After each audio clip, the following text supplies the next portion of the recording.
Greetings, ladies and gentlemen, and welcome to the United States Transhumanist Party Virtual Enlightenment Salon of July 11th, 2021. We are pleased to provide you today with this discussion on big data, artificial intelligence, and longevity, and the interrelationships among those fields. My name is Gennady Stoliarov II, and I am the chairman of the U.S. Transhumanist Party. Today we have our distinguished panel of U.S. Transhumanist Party officers, our Director of Visual Art, Art Ramon Garcia, our Director of Applied Innovation, David Shoemaker, and our Legislative Director, Jason Geringer. And our special guest today is Didier Kernel, a longtime member and ally of the U.S. Transhumanist Party. He is the Vice President of AFT Techno Prague, the French Transhumanist Association. He is also co-chair of HEALS, the Healthy Life Extension Society, an association that promotes a much longer life in good health. The association organizes international conferences and publishes a monthly newsletter, The Death of Death. So welcome, Didier, and thank you for joining us today. Now, for those of you in the audience, I think we're going to want to record a version of this stream. Recording in progress. Just so that we have a video version that might lack some of the buffering that our current connection may be experiencing, but please keep us updated in the chat as to the quality of the connection. And in the meantime, I would like to invite Didier to provide his presentation on the subjects of big data, artificial intelligence, and longevity. And if we need to repeat any aspects of the presentation, then we can do that at the appropriate time. Okay, thank you. This virtual enlightenment salons and the other one, I'm not always looking directly, but almost always looking after when I don't have time. So I will directly begin my presentation. I will need about, let's say, 15 to 20 minutes maximum. And then there will be the best part, your questions and remarks. So this is about big data and even open big data, AI and healthy longevity. How could we progress and how could we make things better in this domain, complicated domain? First, a few facts about human longevity, facts that most of you already know, but a reminder is always useful. So the first classical one is that the average life expectancy is rising. It's rising since about, in our countries, more than 1 century now. And it's rising, it's still rising at the global level, about 2 to 3 months a year. Well, this, at least in the pre-COVID times, the COVID times, we don't know yet, but probably it will rise again. We die of what? We die of the 3 big categories of diseases due to aging: cardiovascular diseases, cancers, and neurodegenerative diseases. The situation concerning the diminution of these diseases is going very positively concerning cardiovascular diseases, also quite positively concerning cancers, but less or even not at all concerning neurodegenerative diseases. We don't have any cure at the moment. But also, that's the elephant in the room. When we die of diseases, or when you die of old age, it can be also because we died of infectious diseases, like the COVID-19, of course, like flu, like tuberculosis, or because we fall. If we fall, young people, when they are falling, they don't have almost any chance, any risk to die. Old people, in kind of 10% of the cases, when they broke something or even more, they die. Now, that's the facts about average lifespan that the life expectancy that almost everybody in this room, even longevists, even transhumanists sometimes forget that facts about maximal lifespan. So actually, if you take a less positive way to see it, we only progressed about 20 years in more than 2000 years. So the first person who ever reached the age of 100 years, certified, was Terentia. Terentia was the widow of Cicero, and she lived. She died at the age of 104 years, just the beginning of our era. So more than 2000 years ago. And like you probably know, the oldest person ever was Jeanne Calment. Well, there are some controversies. She was 122 years when she died. And the oldest person in the world at the moment is only 118. The oldest man at the moment is only 112. And like I said already, there is no real progression for Alzheimer's disease. So this, when let's say people against life extension are saying, yeah, but life expectancy is not progressing, they are sadly right concerning the maximal life expectancy. And what we know about maximal lifespan is that it's genetically determined. So I like this example. If you give $5 billion to the best scientist of the world, and you say, please keep this mice alive for at least 6 years, he will never manage it. And if you give, well, even $100 billion to the best scientist in the world to make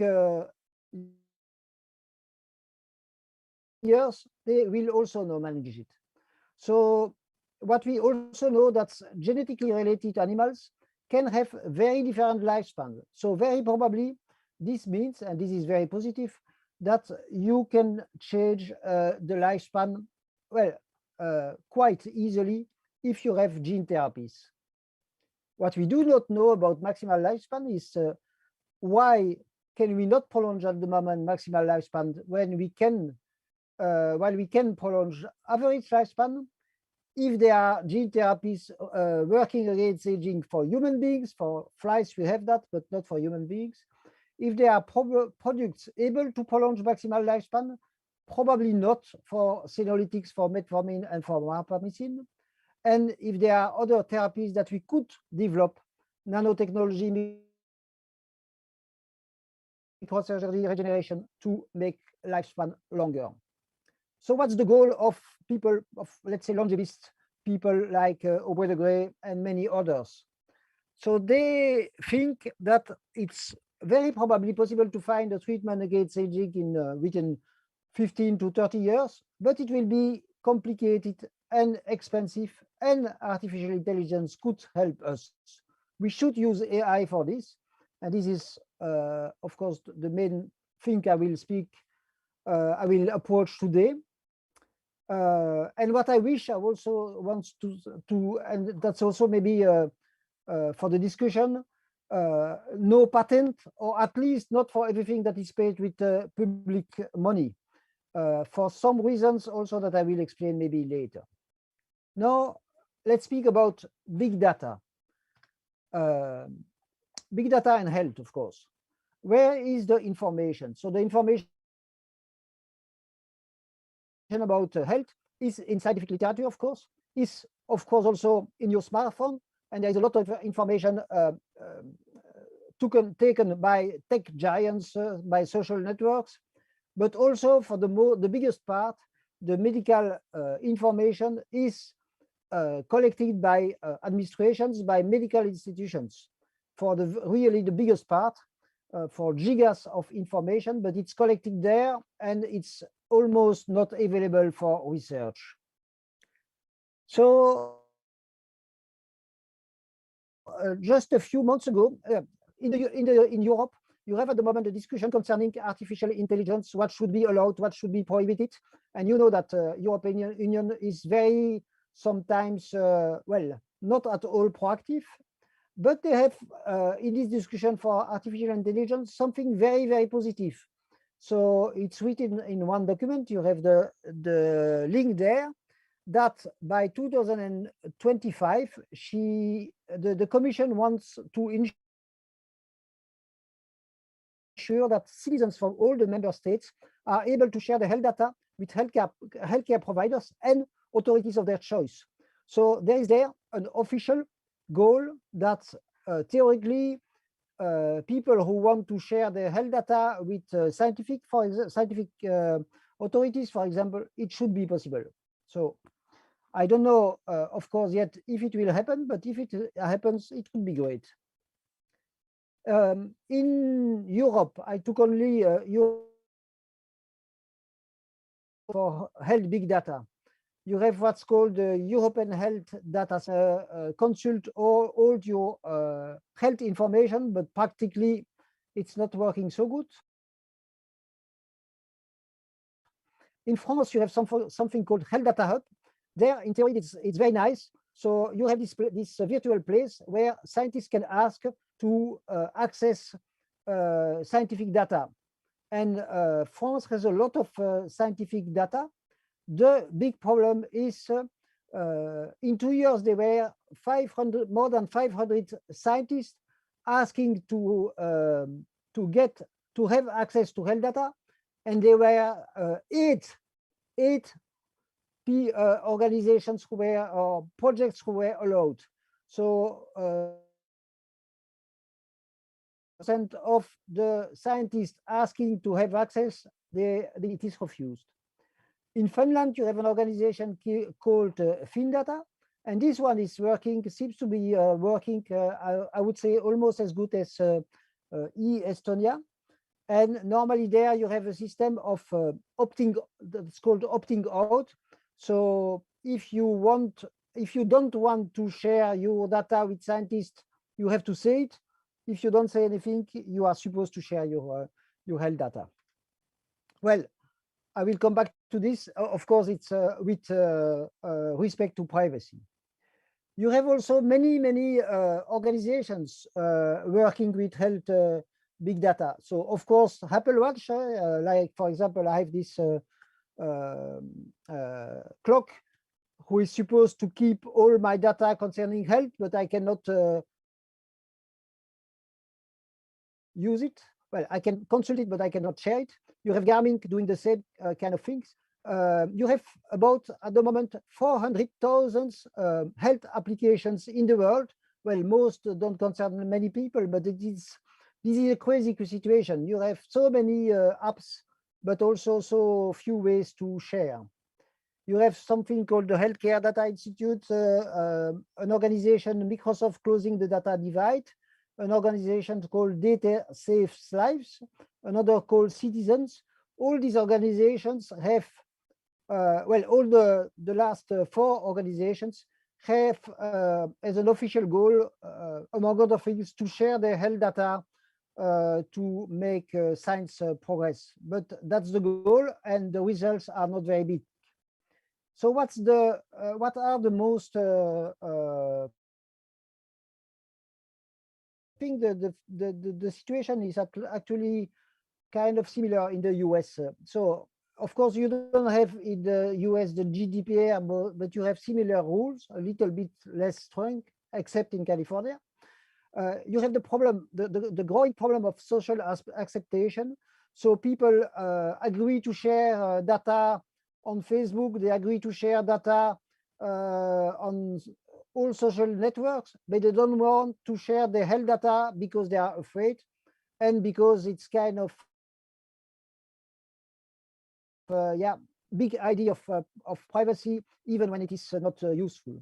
So somebody from the European Commission said, and for me it should be that the goal or the ideal situation, that regulation must focus on the ethical use of data to ensure that health data is used only for health and research purposes, but that health data is really used for this. Once again, that's not the situation. The one aspect is about, and it's one legal, ethical, but also technical aspect. You have 2 ways to to normally ensure privacy.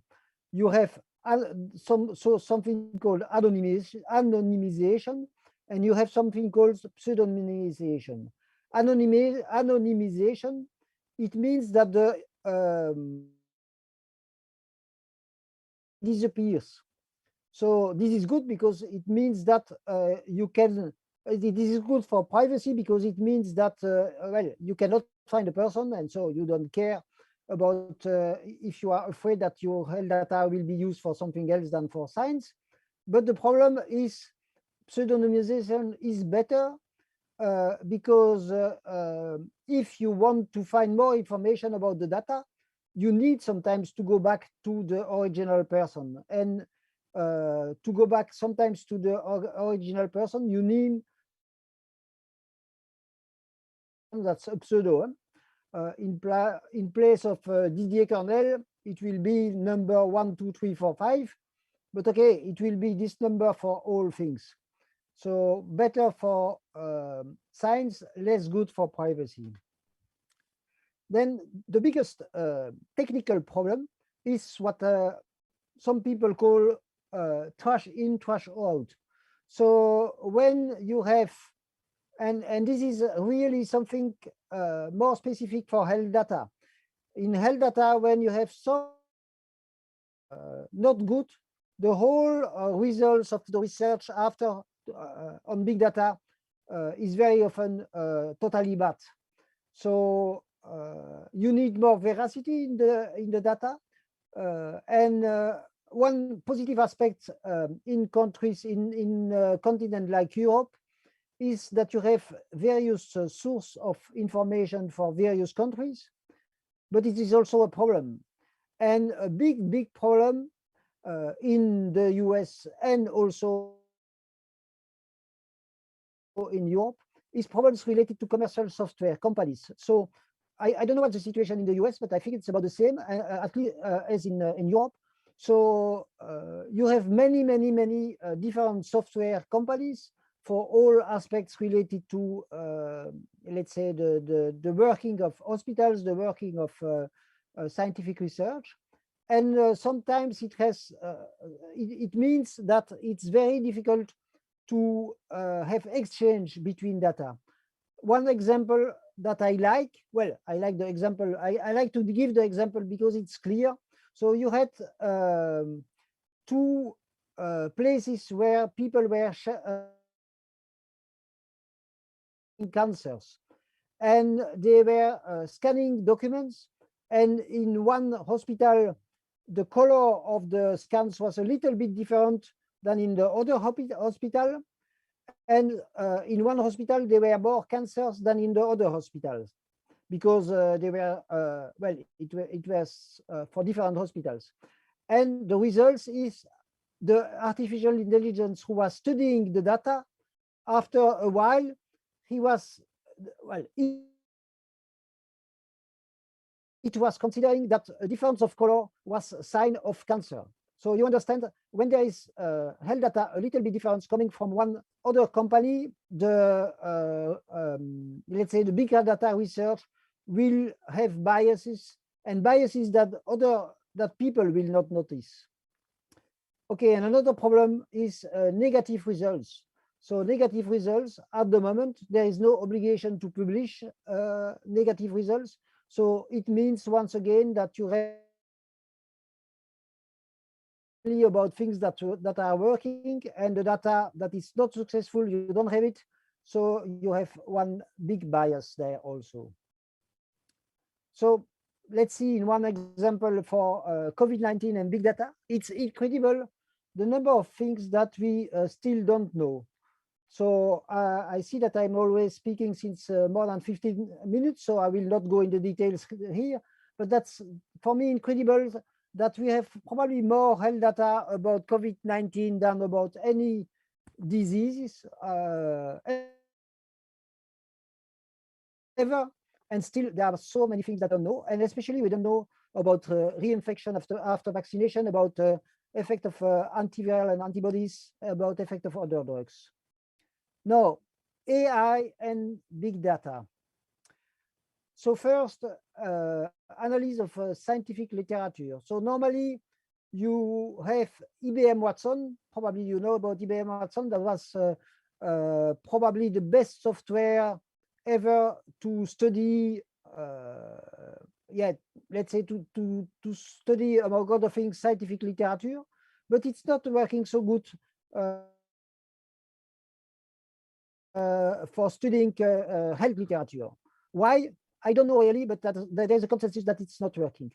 There is at the moment no real Google search for longevity, no software aspects, but as you know, they are very secretive. And sadly, at the moment, well, there are no publications that are publicly available about the use of artificial intelligence for longevity from Google Calico. And then there is Facebook, the Chan Zuckerberg initiative. It was 3, 4, 5 years ago that his wife announced that they wanted to defeat all diseases during the life of their daughter, but sadly they are not so much, or even almost not anymore, working on diseases at the moment. They are more working on the, let's say, social aspects and so on. What I want to say also, that's contrary to what some people against longevity and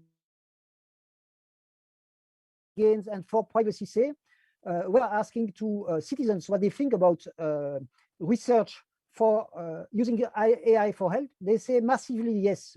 So here, this was an poll. Poll, do you say that?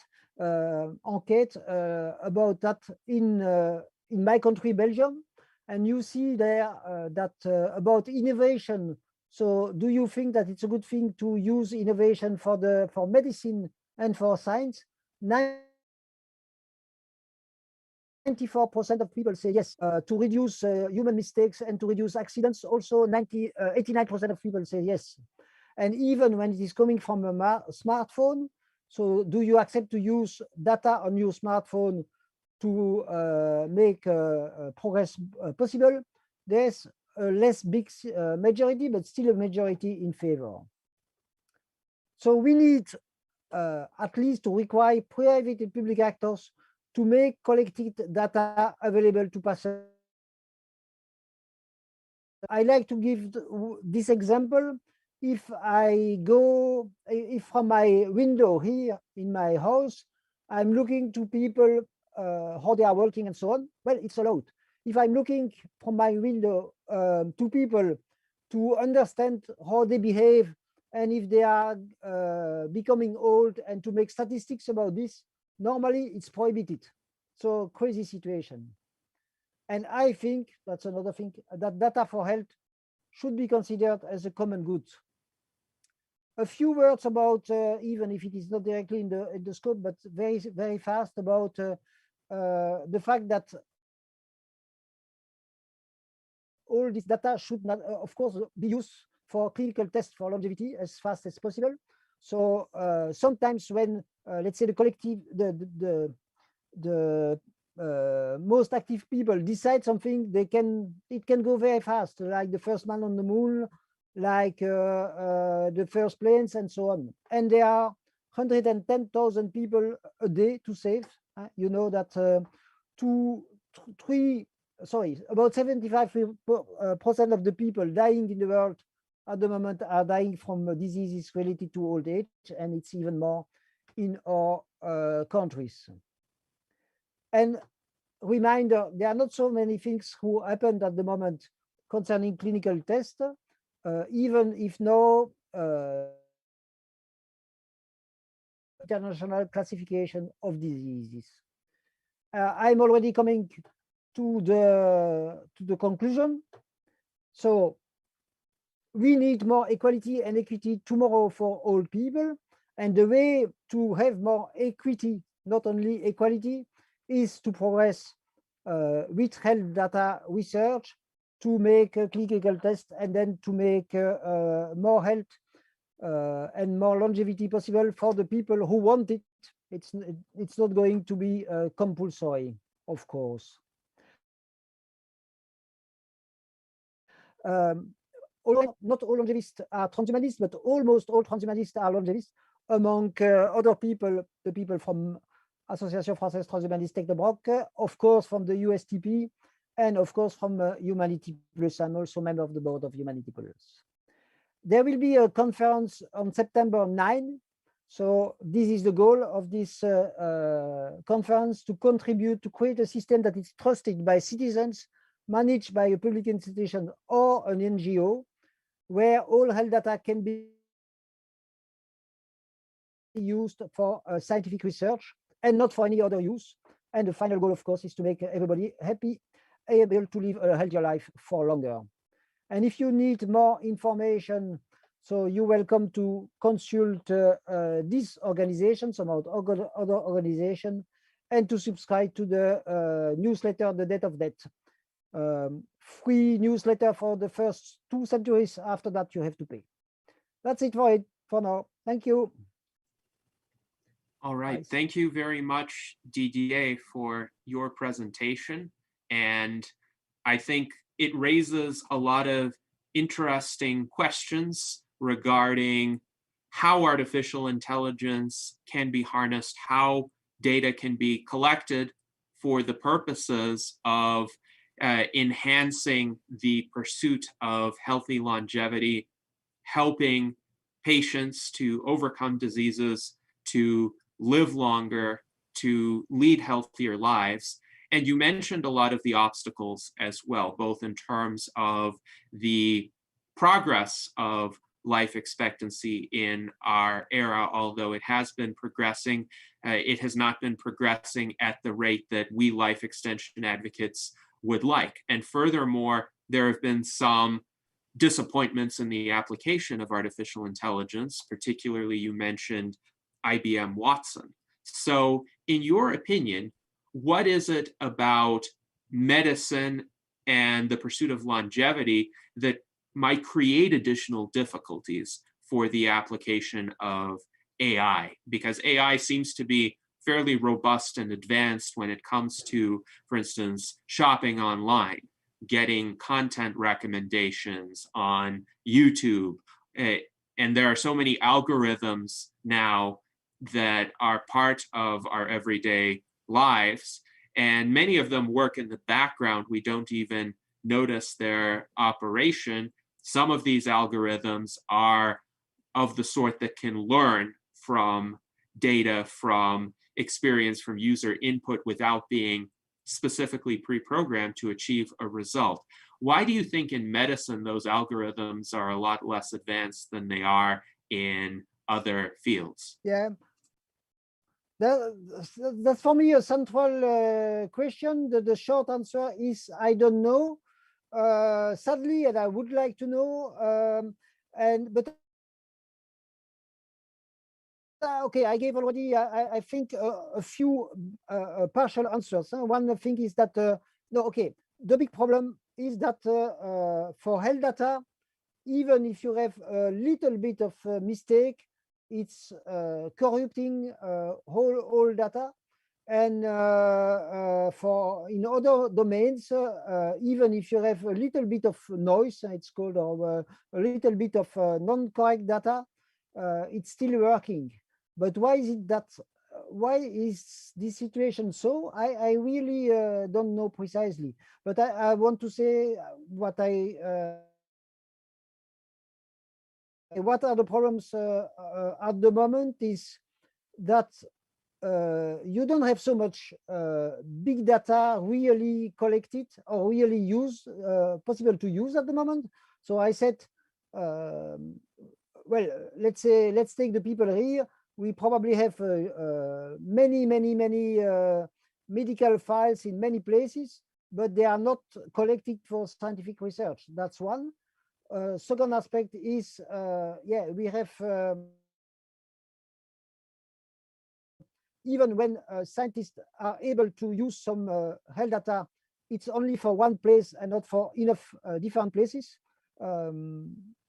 Then also, what's that? You don't have even know, even that everybody knows that, for example, the clinical trials with double blind is the only good way to have good clinical results and to have something that we can use.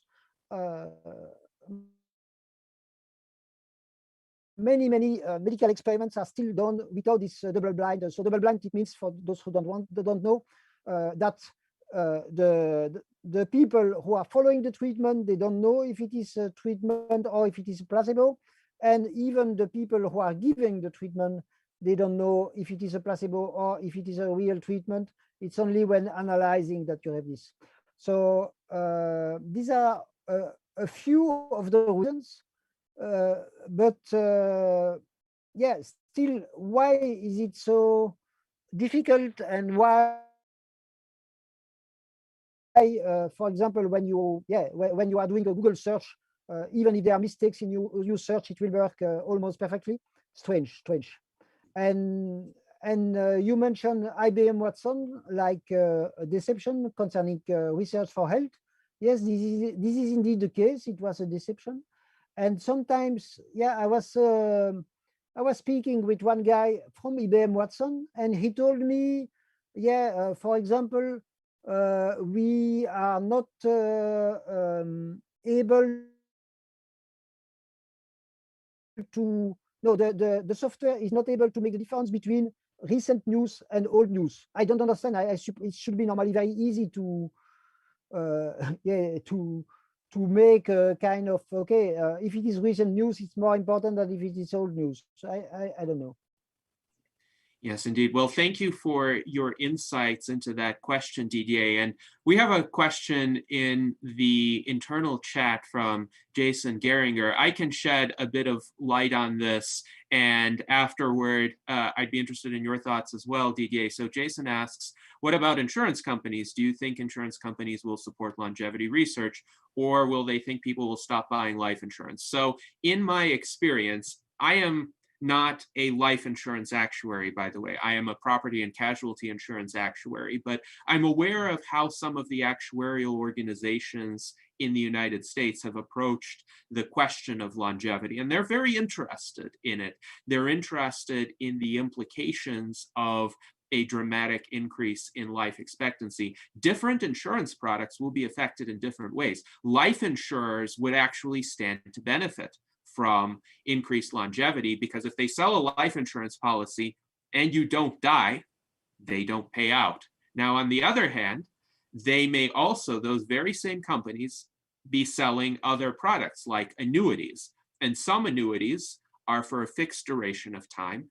Other annuities are for an indeterminate duration of time. So you could get, for instance, a life annuity for as long as you yourself are alive, or you can get an annuity for yourself and your spouse, and it will keep paying as long as one of you is alive. So if a person outlives his or her statistical life expectancy, then that annuity is going to pay longer and cost the insurer more. So some insurers are going to be protected if they have hedged their books of business and they have the excess payouts from the annuities beyond what was expected offset by the diminished payouts from the life insurance products. Of course, pension plans would be concerned about increases in life expectancy. However, it may well be that those increases in life expectancy also lead more people to work, more people to earn money in other ways, be healthy for longer, and not rely on pensions as much. So there's that side of the issue. Now, within the insurance industry, I don't see any set answers or positions. I've asked Aubrey de Grey to comment on this as well in our previous Virtual Enlightenment Salon. And his impression is there's interest in the issue, but there's still too much conventional thinking about it. So a lot of the thinking is along the lines that I have described, but it doesn't foresee the kinds of radical transformations of the rest of the world that would come about parallel to a substantial increase in longevity that may overwhelm any financial risks for the insurance companies. Now, I will also say my perspective is centered on the United States, where I interact with the actuarial societies to the greatest extent. I read their publications. I know they've held conferences about the prospect of living to 100, for example. I also know some of them in the COVID era have been saying, some persons within the insurance industry, that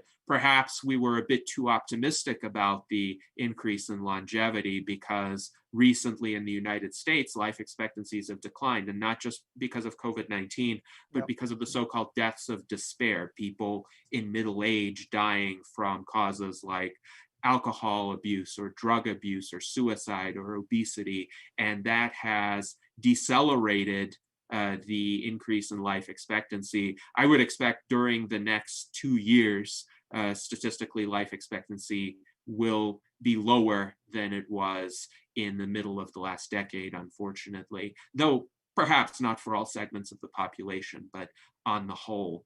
So there may be a bit more of a cautious approach toward this prospect within the insurance industry, but I don't think they're going to be leading the charge in the longevity field or in the applications of artificial intelligence and big data to these questions. I think the longevity advocates are the ones who need to be leading the charge. Didier, what are your thoughts on this?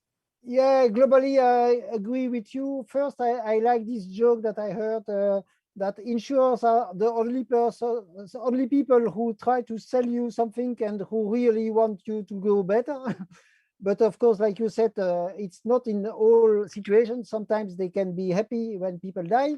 But okay, so normally they should be interested in life extension, especially healthy life extension, because for insurance, especially in the US, that's of course the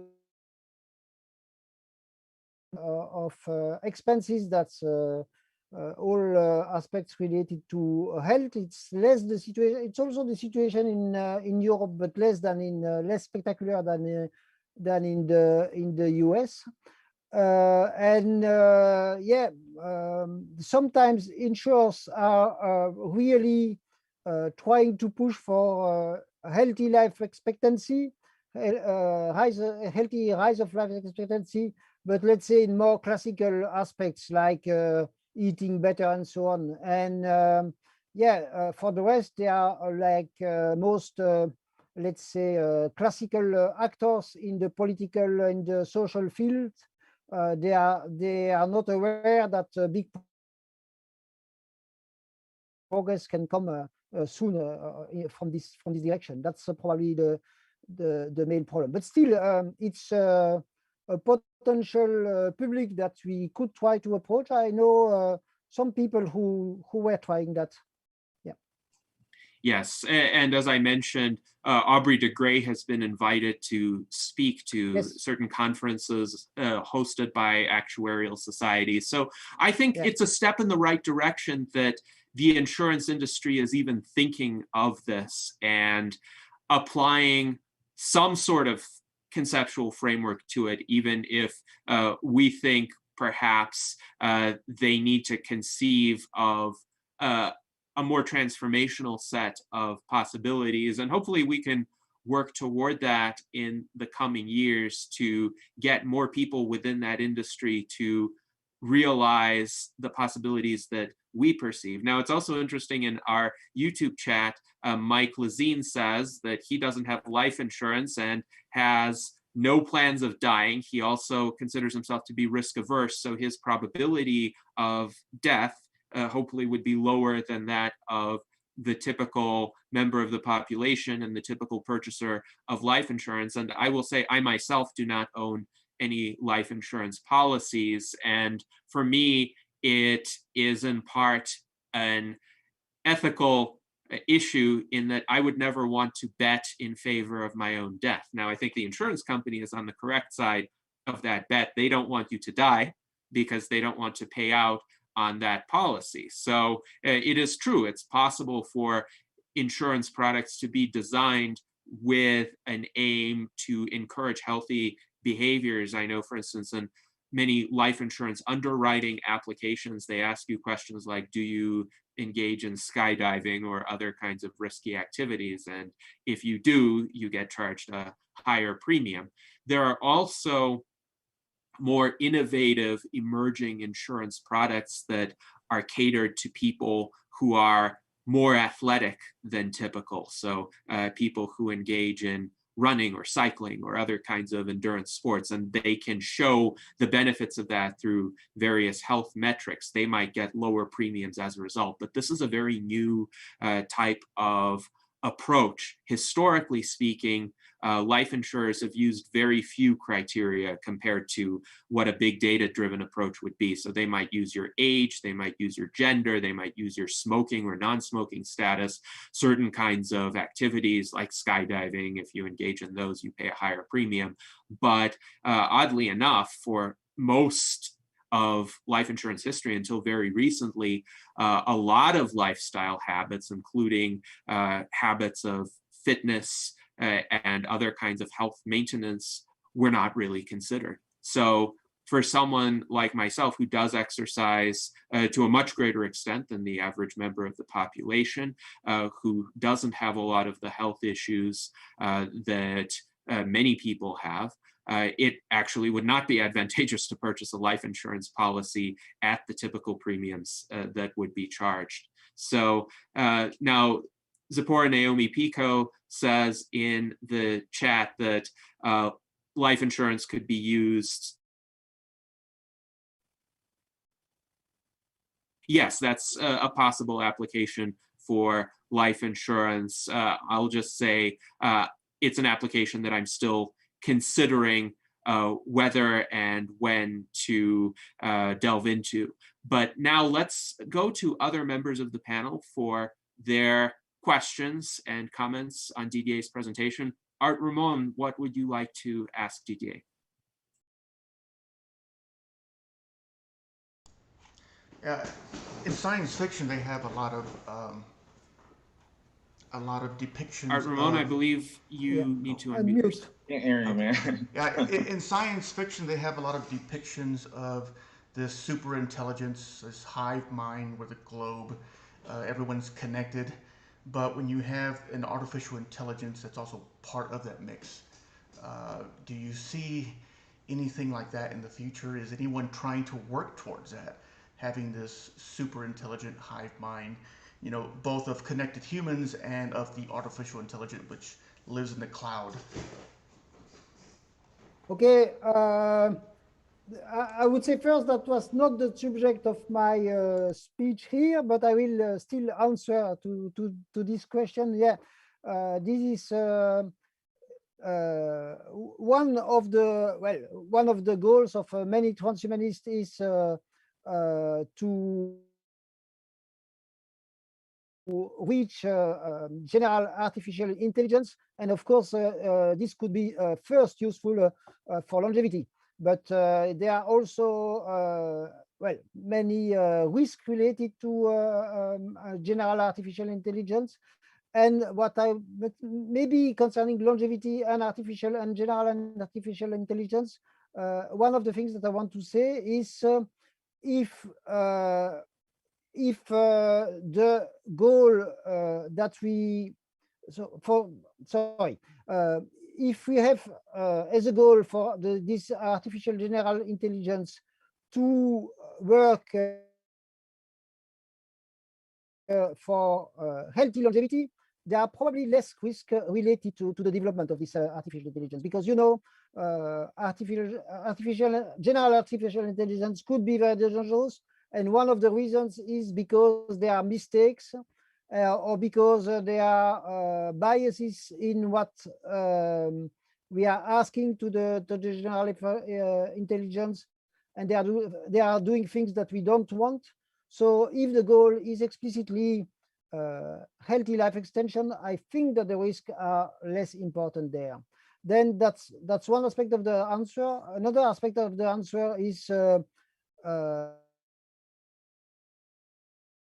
that's more what people like Elon Musk are doing, is trying to, let's say, to have a connection between artificial intelligence and the human mind. That's another category. It could be useful for longevity, but there I want to come back to one of the things I was saying at the beginning, that at the moment, concerning the neurodegenerative diseases, we are not progressing. So one really very big problem of the progress concerning longevity is all problems related to kind of a cyborg body, but we still have our brain. Our brain is still subject to, is still potentially subject to Alzheimer's disease, to degenerative disease. So it's not enough.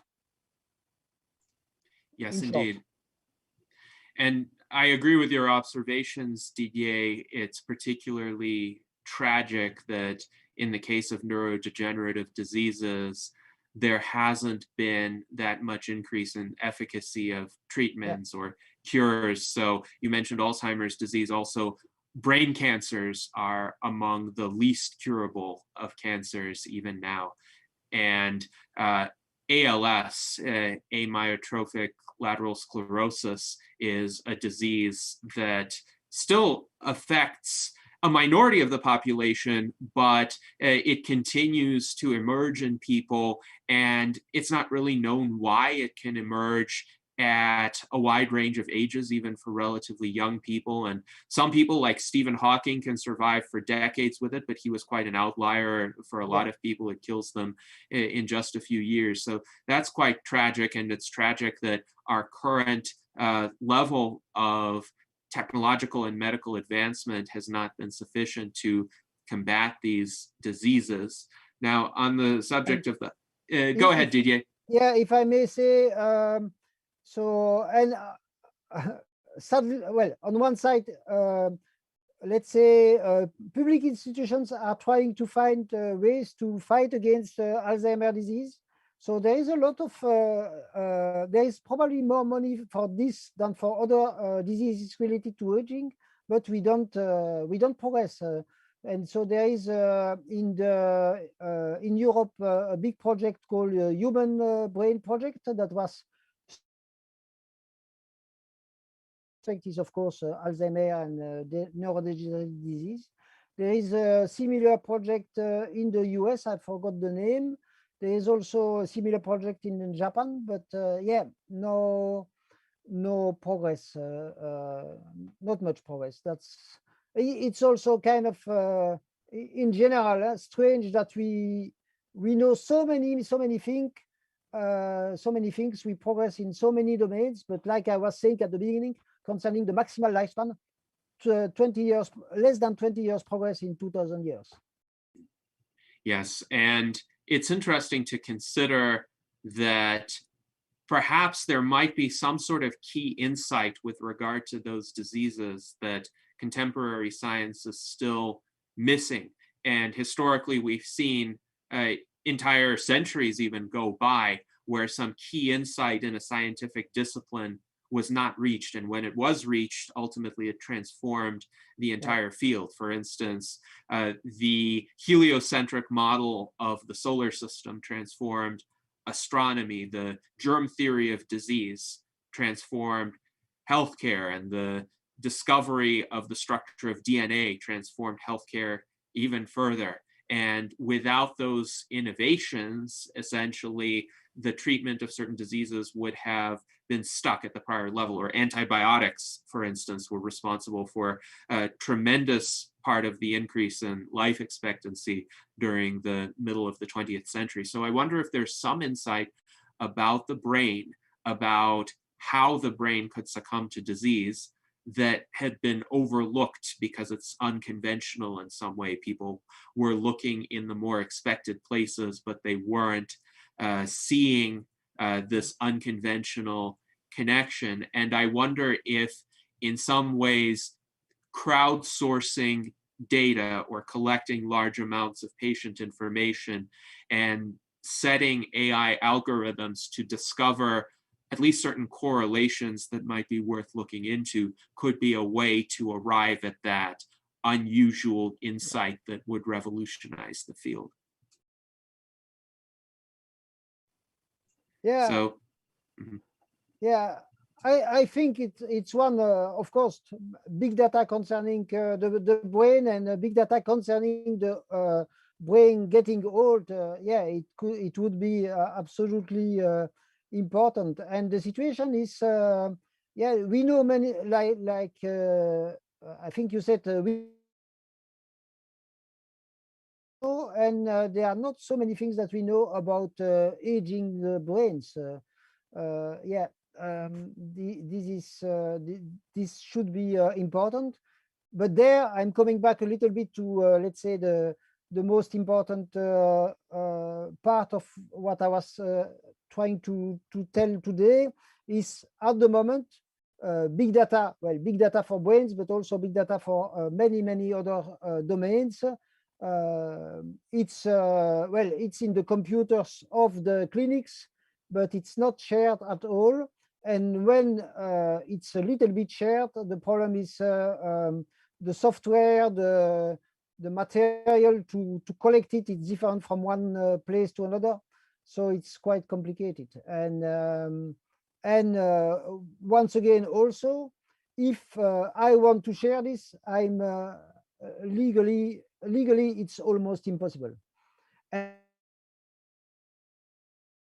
about laws, and I will share my data anyway, but if you say that, the scientists will not be able to use it because they have to follow rules. So very strange. But if I can go in maybe in the other direction, for you in the US, normally you are supposed to be less, let's say, careful with privacy, but actually it's, I think it's almost, well, no, I'm sure it's almost as difficult to share health data in the US than it is in Europe.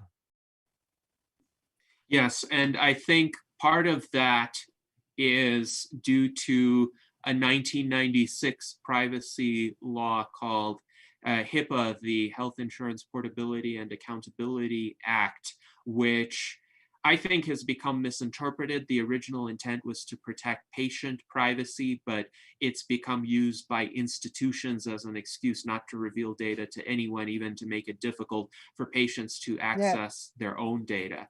So that's a most unfortunate situation where a law that I think had good intentions ultimately became misapplied. And I think one reason why it was misapplied in the United States is because the United States has a uniquely litigious culture. So if any institution does something that offends or upsets anyone who has enough resources to involve an attorney, and attorneys actively seek out these cases and they want to turn them into even class action lawsuits. So anyone who is not being ultra cautious and ultra reluctant to do anything unconventional stands a risk of getting sued. So often these institutions will just say, well, we prefer not to share this, whatever somebody's interpretation of privacy will be, even if it's a very extreme interpretation, we're going to adhere to it. And of course, there could be ulterior motives as well. If patients don't have more of their own data, they're less likely to second guess the recommendations that that health institution gives regarding their care. Yeah, and because I know that in the US, the law, for example, obliges, let's say, clinical place to give medical information to the patients on computer files, electronic form. This doesn't exist in Belgium, but in the practically it's almost the same as in Belgium. It's very difficult to get your own data. Yeah, very strange situation. Yes, sometimes I have heard of stories where the electronic access consists of somebody printing out the record and then scanning it in a non-searchable format and sending it to the patient. So it kind of defeats the purpose of the electronic transmission. They're trying to comply with the letter of the law, but not the spirit of the law. So there is that. We have some interesting comments in the chat.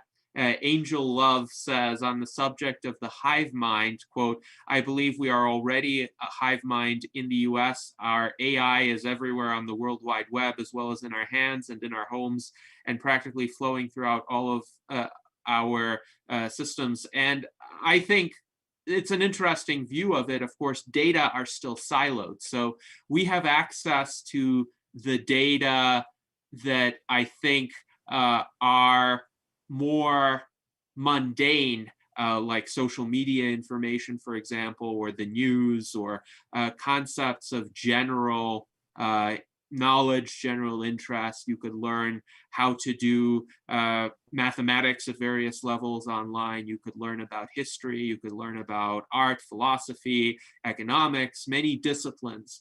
But data that are highly particular to a given task or to a given individual, they're still siloed. And part of that, of course, is due to privacy considerations, but another part is due to what we just discussed. Institutions generally don't communicate with one another as often as we would like. Even a patient in the United States, even though health records are ostensibly required to be maintained in electronic format, generally that patient, whenever he or she goes to a new medical provider, has to give them the information pertaining to his or her health condition anew. So even if the providers are supposed to communicate with one another, typically the patient has more information, better information, more up-to-date information.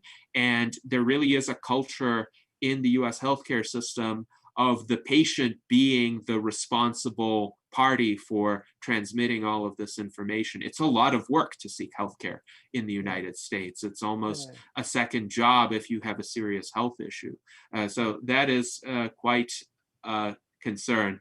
And Angel Love also says, we need to fund and focus on these medical and technological and longevity sectors. We need more political and private funds and focus to increase the momentum. As she says, currently regenerative medicine and life extension medical research has quite a bit of funding, but disease management still has way more funding. And we mentioned in prior segments of this presentation some initiatives that are underway ostensibly to fund research into longevity. So there's In Silico Medicine, there's Google Calico, there's the Chan Zuckerberg Initiative. There are the more, let's say, historically grounded longevity organizations that have this rejuvenation biotechnology approach as their focus, say the SENS Research Foundation. Sierra Sciences is another example. And those more, let's say, historically long-standing longevity organizations, they seem to follow a different path from the Calicos, the Chan Zuckerberg Initiative, in that they're a bit more explicit about their goals, and they are more focused on kind of the practical, the engineering approach in terms of repairing damage, whereas it seems Calico, Chan Zuckerberg Initiative, we often don't know what they're doing, but when we do know what they're doing, they're publishing these more fundamental research papers. So Didier, what do you think explains the difference between these approaches, where it seems the most ambitious longevity-oriented approaches are with organizations like SENS and Sierra Sciences, but they don't receive as much funding as the organizations that the more famous tech entrepreneurs are spearheading? Yeah, big question. The biggest organization really engaging since many years is, of course, SENS, and managed by Aubrey de Grey since also many years. No, they have a few. Well, they have more and more people and organizations giving some money, but far from enough. And why? Why? Uh, because of people are, let's say, afraid. Well, big organizations are afraid of giving money or giving support to kind of controversial figures, and because when somebody is speaking about fighting diseases, he will be great. When somebody is speaking about fighting aging, he will be considered like crazy. And of course, we know that this is not correct. And why even further? Probably because of what's called the terror management theory of the mortality salient. Uh, so speaking about the fact that we are going to die of old age is something frightening, and you have the choice between trying to defeat aging and this is complicated, or trying to forget about it and this is easier, even if easier, but of course not less useful. That's the first thing that I want to say. I want to say that Google Calico, actually officially their goal is to tackle but like you said, they are doing well. Actually, nobody knows precisely. Well, nobody. Google Calico knows it, but outside of Google Calico, almost nobody knows what they are really doing. And yeah, what are doing these more than 10 computer scientists? But for example, I don't know exactly. Maybe they will come someday with a big articles with things very important.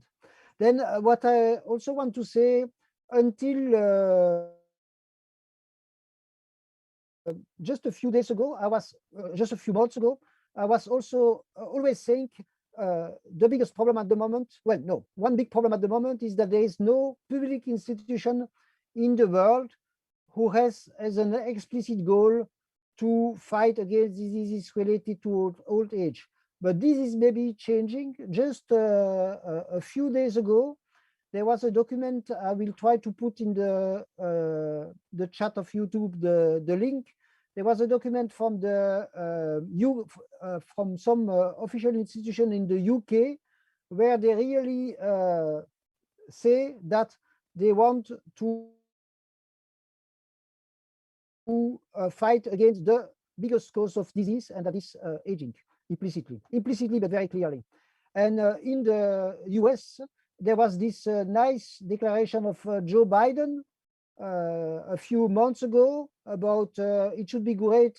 We have the DARPA for defense. It should be great to have a kind of DARPA also for health.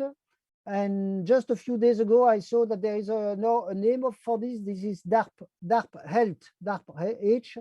So we will see. So this is in these two places, things seems to progress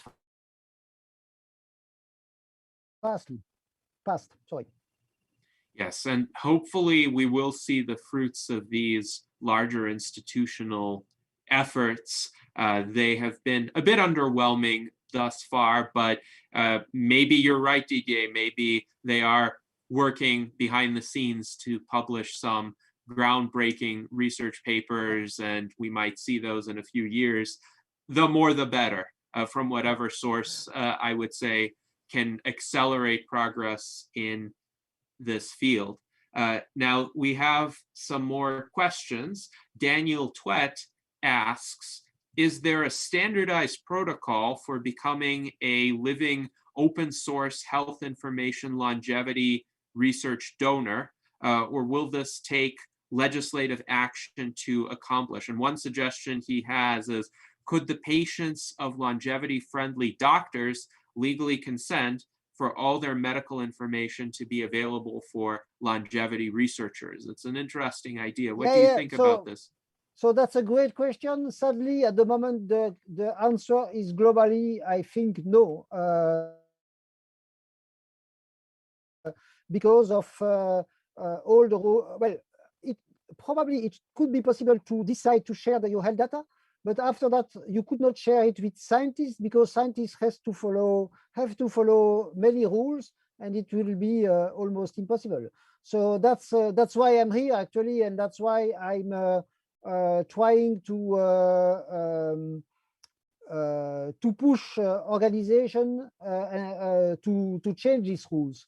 But like I said, I was showing in one of my slides, there is one official goal of the European Commission that by 2025, the citizens of the European Union should be able to share their health data with the health authorities and also with the people they want. But this is only at the moment one sentence in one document of the European Union. It is also a sentence or a similar, you can find a similar sentence on many places, but practically no. And this is this is really a big problem. I'm personally, I don't know, maybe other people also, but personally, if I could, I would immediately decide that my how do you call that, the Google Watch? No, it's a map, Apple Watch, sorry, that the data from the Apple Watch, the data from my smartphone, my health data, because I had a heart infarct 2 years ago, that would be shared with the scientists who fight longevity, but it's not possible. Or with all scientists, by the way, whole health scientists. It's not possible.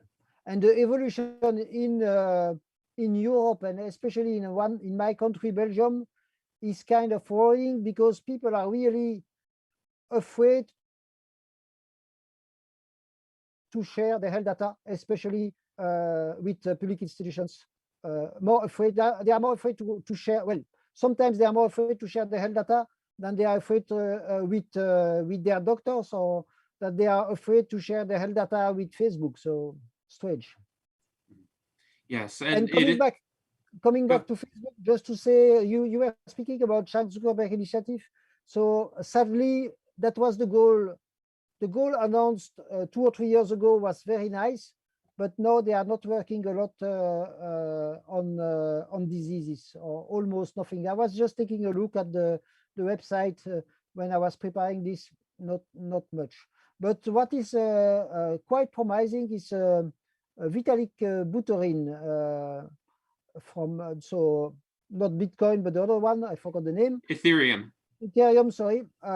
So this guy is really announcing that he will be involved in longevity, and he has some money. Yes, and Vitalik Buterin recently made a large donation to the SENS Research Foundation. I think if we are to have hope that wealthy investors are going to fund longevity research, we will most likely have more success with more recent wealthy investors, people who acquired their wealth from cryptocurrencies and other emerging blockchain-based business models. It seems that there is a synergy between that field and the pursuit of longevity. And we actually had the occasion to briefly discuss that in our previous Virtual Enlightenment Salon with Aubrey de Grey as well. But what you mentioned in terms of certain institutional tendencies is also unfortunate. If the European Union has somewhere in a statement a desire to implement something by 2025, that's 4 years from now, knowing the speed at which some of the EU agencies work, I think it would be difficult to imagine going from words on a page to full implementation within 4 years. They're probably going to need to set up a lot of committees, consultations, studies, and in the meantime, of course, the ideas will not be implemented, or they might be transformed in some less than fully desirable way. I'm afraid so. Well, I hope you're wrong. I think you're right. But okay, maybe if there is impact of this declaration in let's say big media, maybe you can have a snowball effect, and well, it would be enough that it's working in a few countries. Huh? Okay. Yes, And once indeed. again, that's why one of the reasons I'm organizing this conference on September 9. And if you have ideas about how to how to push for this, please don't hesitate to tell me or to propose things. Yes, so we now have a super chat from Alan Crowley, who asks, how can big data be used to facilitate public health measures for developing healthier cities? What do you think about that? For healthier cities, well, let's say the biggest problem, well, there are the two big problems at the moment in big cities are, of course, global warming, but not only in big cities, and air pollution. So air pollution, well, and in the two cases, that's already thanks to health big data that we know about these problems. Otherwise, we would probably we would probably not know about global warming, and we would almost certainly not know about I forgot the name in English. So the small particles that are going in our lungs. So these are the two. So if you have good statistics concerning the evolution of temperature, good statistics concerning the evolution of pollution, it's quite easier to fight against it. And if you have good statistics about how many people die or are sick in how many in various cities, and that you can follow with the aspects concerning or other data, it's very, very useful. It's working a lot. Mhm. Yes, indeed. So Alan Crowley also remarks that some of the significant advancements in longevity in the United States from the last century were not so much due to medicine, but rather due to public sanitation, clean drinking water, mechanically enhanced workforce leading to greater workplace safety, and similar kinds of advances. Now, you've studied the statistics. What would you say is roughly the proportion of impacts from medical progress versus the more general improvements in sanitation and the day-to-day environment that people face? Yeah, that's very difficult to know, but let's say, okay, hygiene and all rules of related to good health are also that's also because we have medical progress on the other side. So, but this what can I say about this? I never read statistics about which part. Yeah, I cannot tell. I would say globally, but very, very globally, that 2/3 of the ways of life expectancy is due more to the society working better, working healthier, and so on. And 1/3 is due to really medical progress.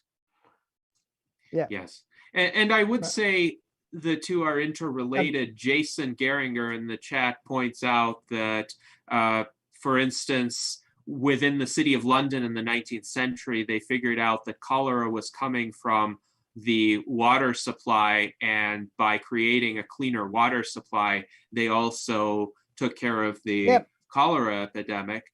And similar insights in our time could be derived through big data. Again, what if we're missing something, some factor that's contributing to the incidence of a certain disease in an area, but it's not intuitive, at least from the standpoint of our current tools and what we focus on, but through artificial intelligence, analyzing large data sets, we might be able to get some hints as to what that phenomenon would be.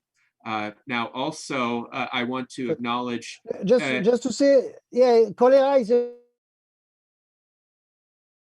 very good example of that was really discovered thanks to big data from the time, and people didn't even know what it was cholera. So they really the scientists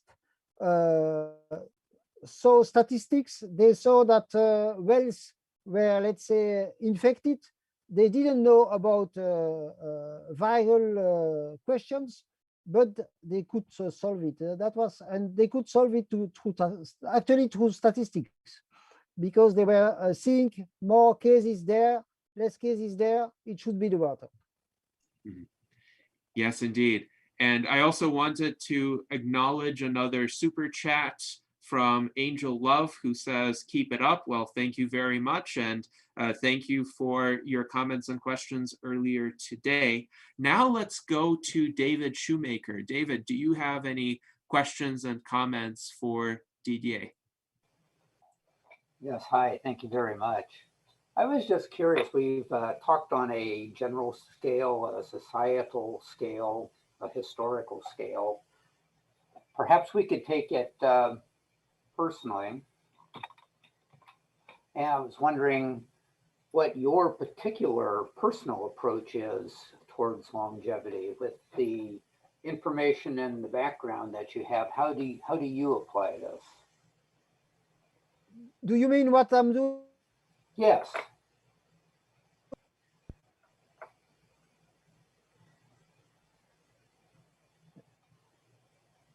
Sorry, do you mean what I'm doing for myself?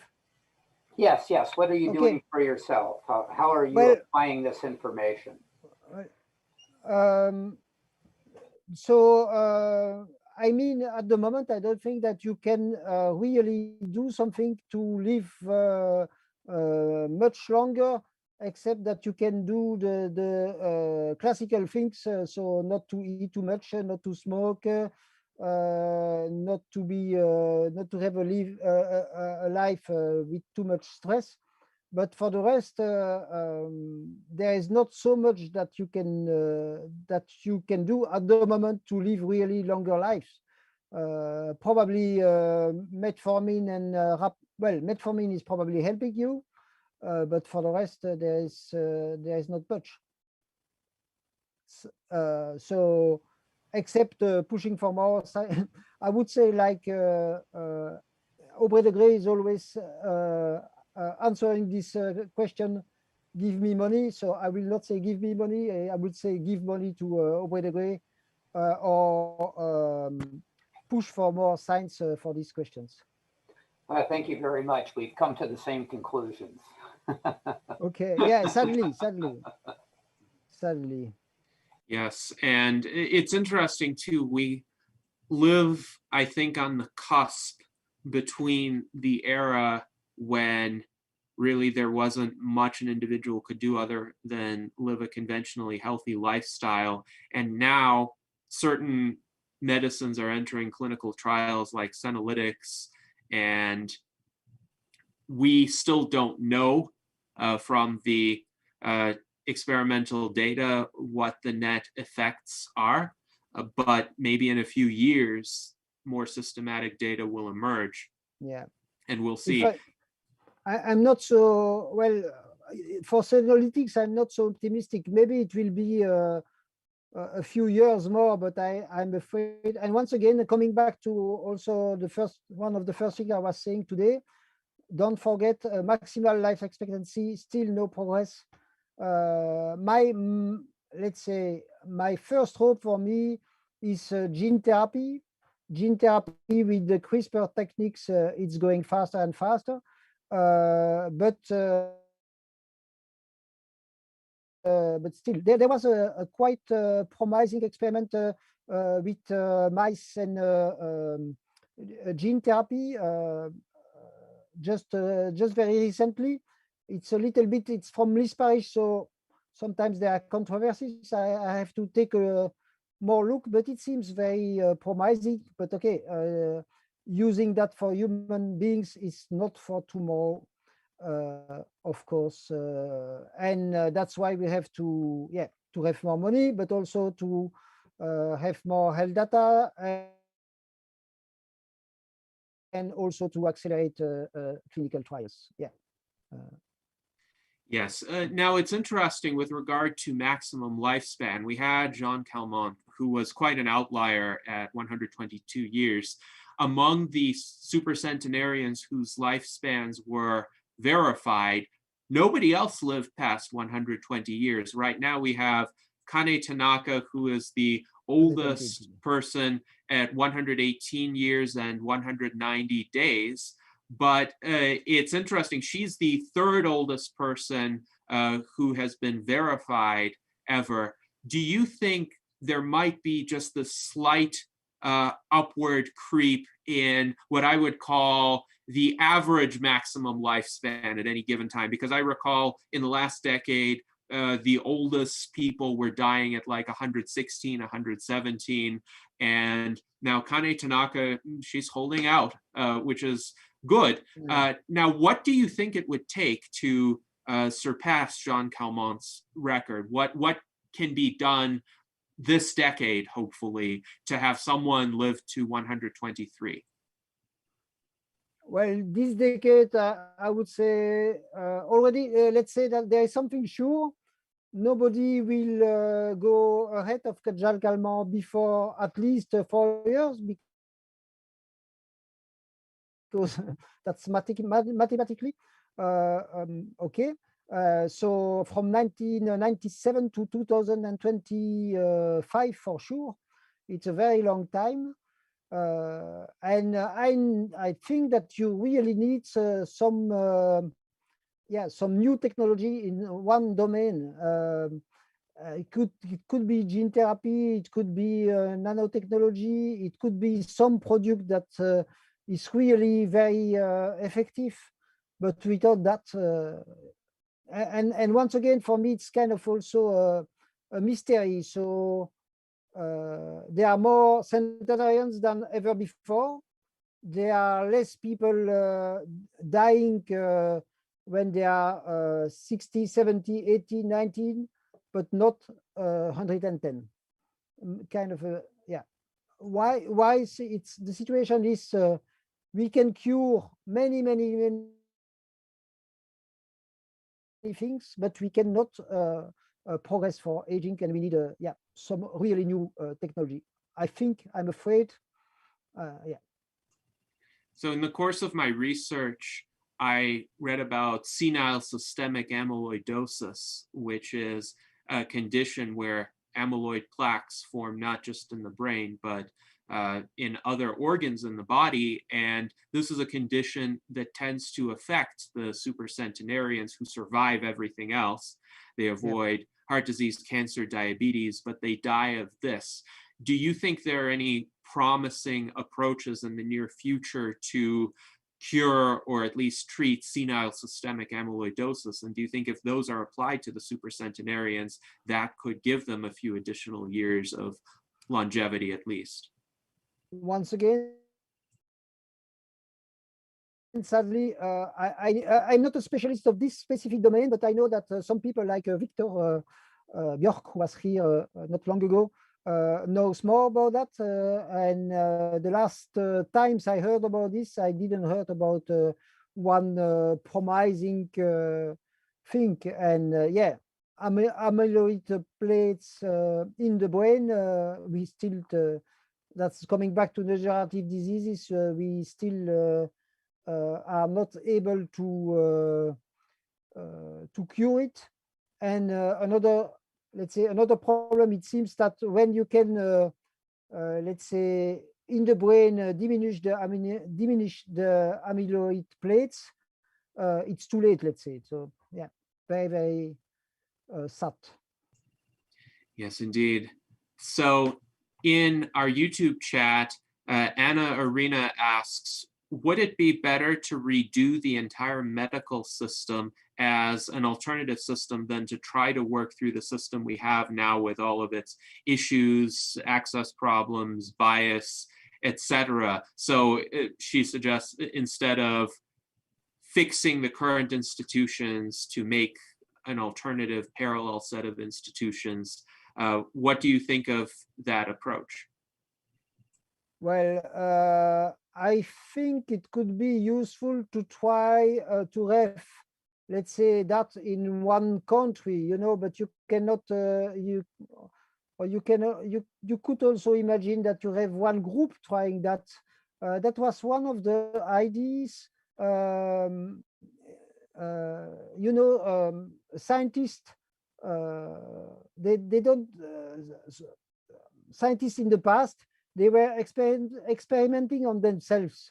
And there was less, on one side, less ethical problems. So this could be, yeah, you could imagine that you have a community who is, yeah, starting from scratch, a community of well-informed people.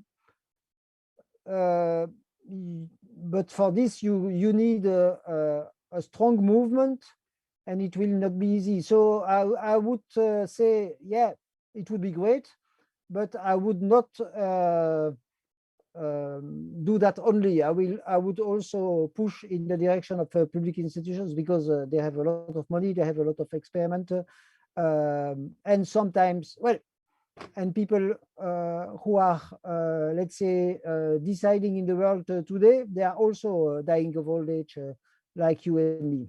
Mm-hmm.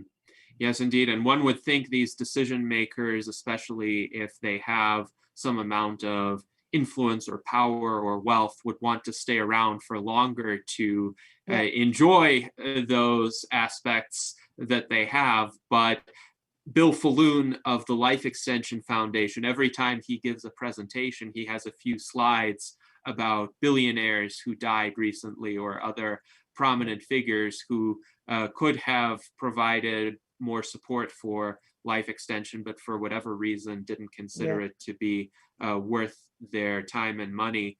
Now, for Jason, me, that's, if I may, something I like to say is the richest person in the world has a shorter life expectancy now that the poorest child just born in the poorest country in the world.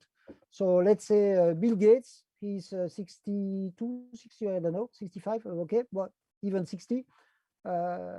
Statistically, he will not live longer than, well, 50 years. And life expectancy in the poorest countries in the world is about 50 years. Yeah, that's yes, that's indeed. the situation. Yeah. And as I've said for years, life is the greatest wealth. So those of us who are alive right now, we are wealthier than the historical kings and magnates who are no longer living. We are wealthier than John D. Rockefeller or Steve Jobs, for instance.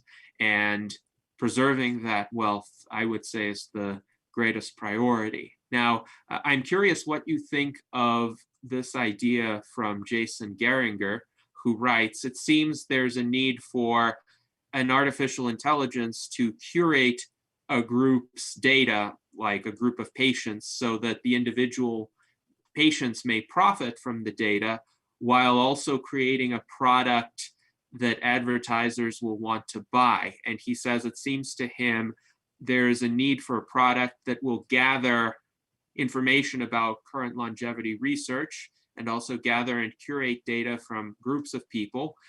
He says Google and Facebook are not going to want to give up their data, but if we curate the personal data in a way that is better, then maybe these kinds of entities, the Googles and the Facebooks, will want to buy the data from individuals, and instead of just harvesting people's data, they'll pay people for the data. What do you think? Is that a realistic prospect of changing the paradigm so that instead of them gathering the data, they pay us for our information? Yeah. First, I want to go back to the question that you just asked before, to just say, you know, I was here also to listen to good ideas, and I like this idea, but completed by self-test. coming back to this, I just want to say it could be interesting, you know, in one way to think. Okay, now coming to this question, I'm not so enthusiastic because people are, at least in, I don't know enough about the situation in the US to really, I would speak only about Europe here at the moment. People are afraid that big tech companies are using the health data against them. So to try to pay for this data could be making people even more afraid to share the health data than the other way around. But I know that this is a big discussion. In the political world, there are two ways to think. One way is you cannot sell the data, let's say, and another way is to say, okay, it is the data of people, it's worth money, so you can sell it, but you have to make explicit contracts. That's for health. I think it's a bad idea. Also, because ultimately, if you work this way, it means that the the health industry, after that, they will have to sell their drugs even more expensive. So I prefer the idea that health data is a common good. And we were not speaking about DNA data. DNA data is, of course, one important aspect in health data. And DNA data, for me, should certainly be a common good. Yes, indeed. So I am inclined to agree that there are some dangers with a practice where the costs of obtaining data become so expensive that they get built into the prices of drugs or medical treatments. And really, I think the goal is to have flexible access to information for doctors, for researchers who need that information. But you mentioned the privacy hurdles, and you mentioned the reluctance of people to share their information with healthcare institutions. And of course, a key portion of your plan is to have the data be anonymous and pseudonymous. So what do you think are some effective ways of not only achieving that, but convincing people in the general population that their information will indeed be anonymous, especially in cases where, let's say, someone has an unusual health condition and there aren't that many people with that health condition, and you combine the data with information about the person's age or gender or similar attributes, and you might have enough specificity that even if you don't disclose the person's name, anyone who knows anything about just the set of patients with that disease will know who that person is. Well, I think the answer is not in making it not in making more, let's say, technical aspects, but more in making it very unuseful to sell it. So in making rules that say very explicitly this is totally prohibited. And in one technical aspect, it's in making it very dangerous for the people to access the data. You know, if people, well, actually, there is sensitive data about all of us already on computer, on files, of course, by in hospitals, by your medical doctor, and you are not afraid about this because, or you are not so much afraid about this because you know that they are not going to access, or that the chance that they are going to access it is small. If it is, let's say, dangerous, legally dangerous for people to, for scientists to sell the data, that's a guarantee. And this, coming back to the question before, that's one of the reasons I think it's better not to make it possible to sell this data. Yeah, that's in short. And coming back also to what I was saying, when you ask people, at least in Belgium, but also I saw similar, how do you say that in English?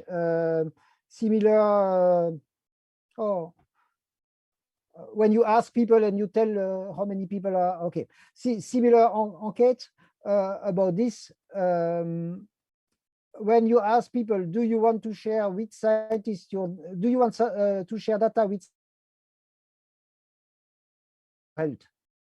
So it's only to guarantee that that nobody is going to use it for another goal.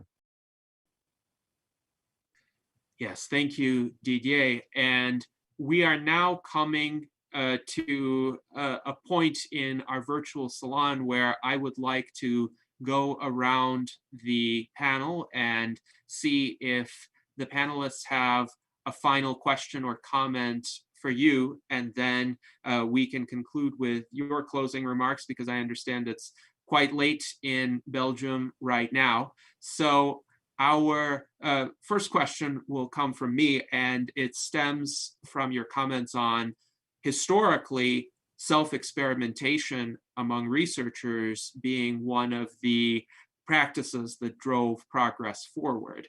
And along these lines, I could think of a fairly recent example with Liz Parrish, who also happened to be our 2020 US Transhumanist Party vice presidential candidate, who performed now a famous experiment on her own self. She received a combination gene therapy, and at least if one looks at her, she's now 50 years old. She doesn't look like a 50-year-old woman. She looks much younger. And anecdotally, this isn't scientific evidence, but I had seen her first in 2016. And in more recent years, when I've seen her, at least to me, it appears she looks younger. So what do you think of the implications of her self-experimentation? And do you think this is a kind of breakthrough in longevity or age reversal that we might come to recognize the implications of to a greater extent in the coming years? Yeah, I think the experiment that Liz Parrish did, the first that was courageous, then it's quite interesting. Well, of course, one person is really not enough to, it's only empirical, like you said, or it's anecdotal. There is also one experiment on mice recently. I don't know if it is published, but announced, largely announced by BioViva, and it's also very promising. And like I said, I like also this idea of self-experimentation because yeah, because you have less ethical questions. And it was also in the George Church team concerning COVID, there were also self-experiments there, and this is also positive. So it's one of the things that we could promote with, of course, only well-informed people. It's one of the promising fields, not the only one, but one of the promising fields. Yes, thank you, Didier. And now let us go to Jason Geringer. Jason, any final question or comment that you have? Yeah, it seems to me that part of the root problems why people don't want to share their data would be, if they don't want to get spammed, by advertising, or they don't want the insurance companies to raise their rates. And I'm wondering, besides legislature and making laws against it, do you think there's anything we can do that will keep the insurance companies from raising someone's rates? Like maybe if we curated the data as a whole group, and so they were able to get the data from the whole group, but not an individual per se, and then they wouldn't, I don't know, I'm just wondering how we can eliminate some of the reason why people won't want to share their data in the first place. Yeah. Once again, here the situation is different in Europe, and especially in Belgium and in the US. But in Europe, it's now already almost okay. Even if the insurance company will have your data, they cannot do something with that. So it's legally impossible. And also, if somebody is accessing the data, there will be some indication that they were accessing the data. So they could be really in trouble. So, okay, but in the US, you have more possibilities to sell data and to also, I think, more possibilities to oblige the citizens to share their health data. So, but okay, aside of let's say legal evolutions, yeah, you can also have groups of longevists, transhumanists, longevists who are more active and who create a group, and they are going together. But that's coming back to the self-experiment idea. Yes, so in the United States, there is actually a law at the federal level that is relevant to this, and I posted a link to the Wikipedia page about it in the YouTube chat. It is the Genetic Information Non-Discrimination Act of 2008, and this act prohibits the use of genetic information in health insurance and employment. It prohibits group health insurance plans and health insurers from denying coverage to a healthy individual or charging that person higher premiums based solely on a genetic predisposition to developing a disease in the future. And it bars employers from using individuals' genetic information when making hiring, firing, job placement, or promotion decisions. And I think this is an example of a good law. I'm in support of that because any sort of genetic discrimination, especially in this era when our knowledge of what the human genome codes for is still fairly rudimentary, would be based on really tenuous assumptions. There would be a lot of presuppositions about, oh, if a person has this particular genotype, then they're going to be more likely to develop a particular condition in the future. Well, maybe, but maybe not. And I think people should be given the benefit of the doubt. Moreover, most people, if you ask them, well, do you want your genetic information to be used for those purposes? They will say no. So people should have this control over their data. They should be able to specify, I want it to be used for this purpose, but not for this other purpose. And that's an example of a kind of protection that I think could be extended to other fields. There could be a principle that if you share your data, you have control over which third parties have access to the data and for what uses. And if I may answer your question again, Jason. So what we can do is better inform about the fact that there are already protections for citizens like this Genetic Information Non-Discrimination Act. And this is, of course, particularly interesting in the context of gene therapies. Yeah. Yes, indeed. So now let us go to Art Ramon Garcia. Art Ramon, any final questions or comments? Yeah, as far as self-experimentation, where are Europeans going to do this? What country do they go to? I think here in the States, I think people go to Mexico. In Europe?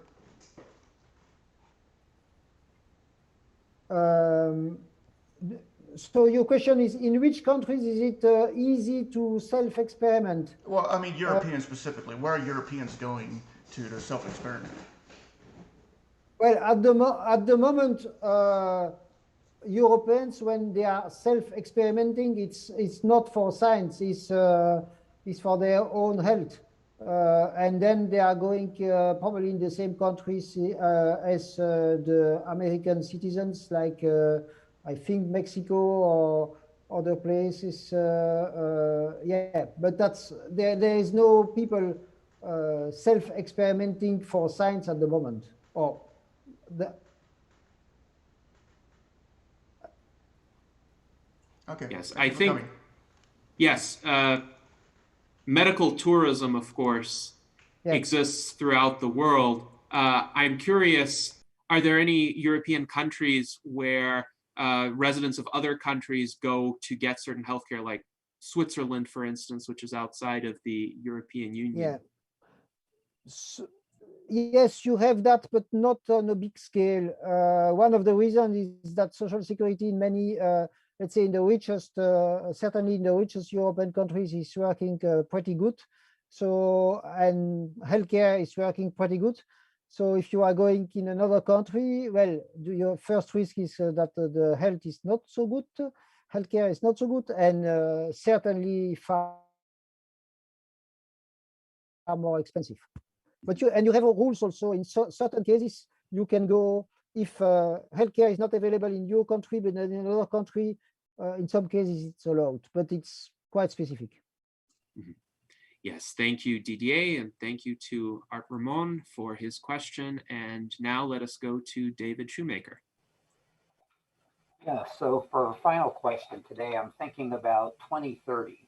2030 shows up in a lot of documentation from various different authors. I'm curious if there's a particular milestone or breakthrough or something that you really look forward to that you would really, really be delighted to see by 2030. Yes, the answer is short and clear. Gene therapies for human beings working for longevity. That's I've the CRISPR-Cas9 and other therapies related to genes are progressing fast. Our knowledge about DNA is progressing fast also. Gene therapies for humans are progressing fast. Gene therapies for longevity for animals progress. Where we don't progress at the moment is gene therapies for humans for living longer. Well, maybe the exception of Liz Parrish, but okay, to be checked.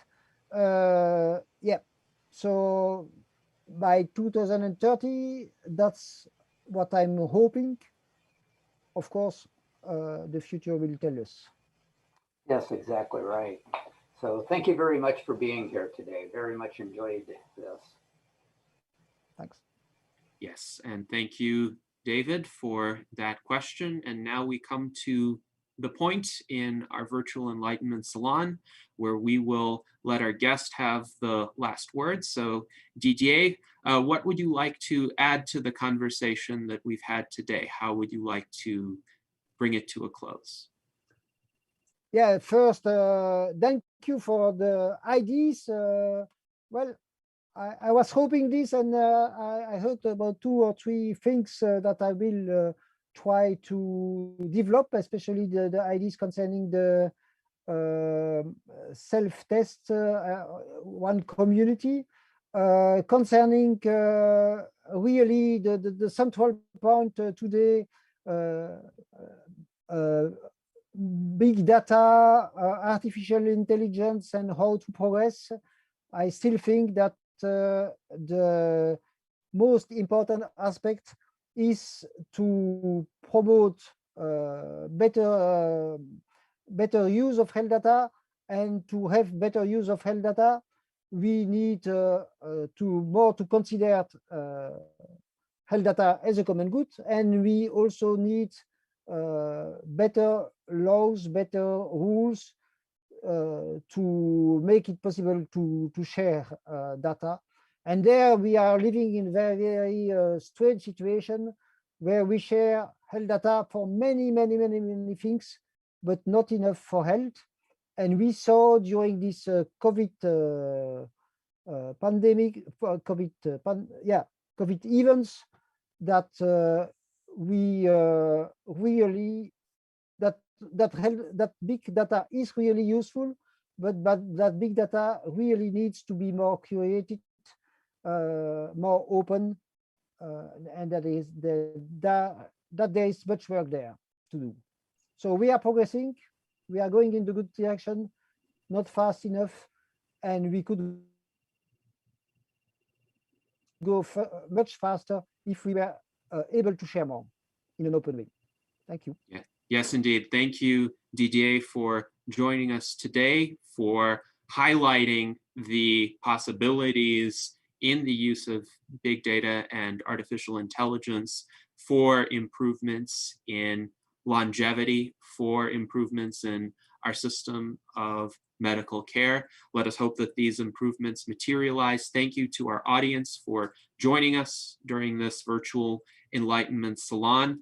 I'm glad that ultimately we were able to get the stream to progress smoothly, and I believe those of you who experienced buffering earlier can go back to the recording of the stream, which will be available at the same link, and hear a smooth playback of Didier's presentation. So I do believe we were able to capture everything today, and we appreciate our engaged audience. We had some great questions and comments throughout this presentation, and this is the kind of venue we seek to cultivate, where we discuss these kinds of ideas that we could apply for the improvement of humankind's future.